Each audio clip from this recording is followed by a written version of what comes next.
So a lot of people want to invest in real estate, but capital is a major factor that holds them back.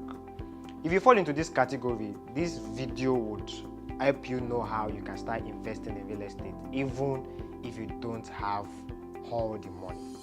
Now, the first thing you should do is you should fix your finances. One of the things that comes with fixing your finances can be increasing your sources of active income.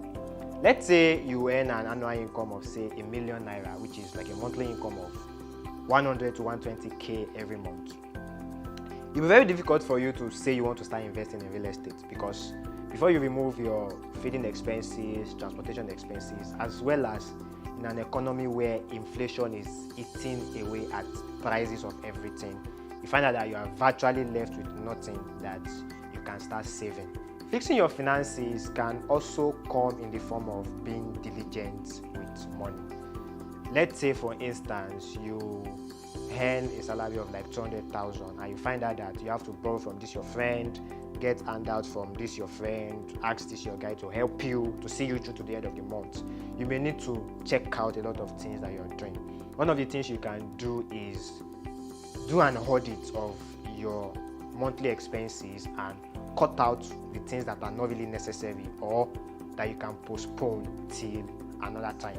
A reasonable approach to being diligent with money is to put a sum of money aside regularly in a dedicated bank account from which you make your investment at a later date. Say for instance, you want to buy a property of ₦2 million, you can begin to put 100,000 naira from your salary every month, and after like 6 months or a year, you can either make an initial deposit or pay for your property fully. The issue with putting money aside to buy a property is that the only factor you would be able to control is the amount of money you're putting aside.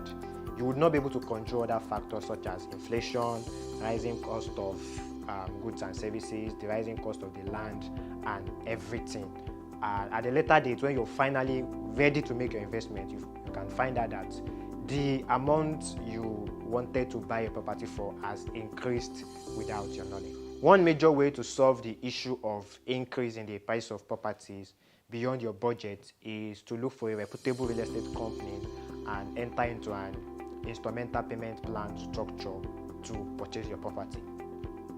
Most companies will allow you pay for up to 6 months with zero interest. Yes, most companies allow that. And by the way, you could also do a 12, an 18 or a 24-month instrumental payment plan depending on the price of the property you want to buy. So what you do is you agree on the price of property you want to buy and your instrumental payment plan. One advantage of this is that you would be able to lock down the property at the current price with an initial deposit, and you would be protected against the increase in property by the developer at subsequent time.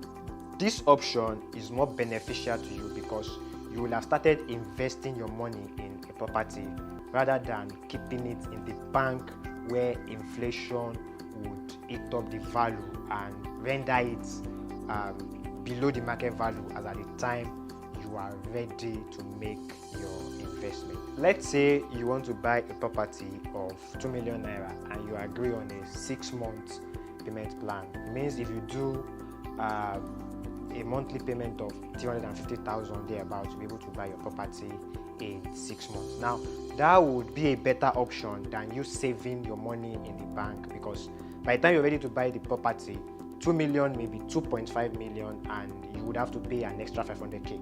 On the other hand, you will have enjoyed a capital appreciation of 500,000 naira if you had been paying for your property instrumentally.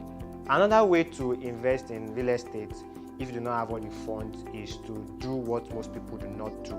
That is, think outside the box. I call this the power of collaboration.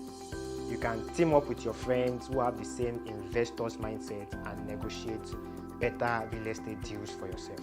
So instead of being the lone investor who's designed to invest 2 million naira in a piece of property, if you are like 10 or 15 of your friends, you could negotiate better deals with the real estate developer and get a fair price of 1.7 million, 1.5 million. Your advantage here, of course, is your numbers and your negotiation skills. You can take advantage of this method by joining investment clubs, or better still, start one. Team up with your friends who are really interested in real estate and build with a goal in mind. So I hope with this video you've learned a lot of ways by which you can invest in real estate, even if you do not have all the funds now.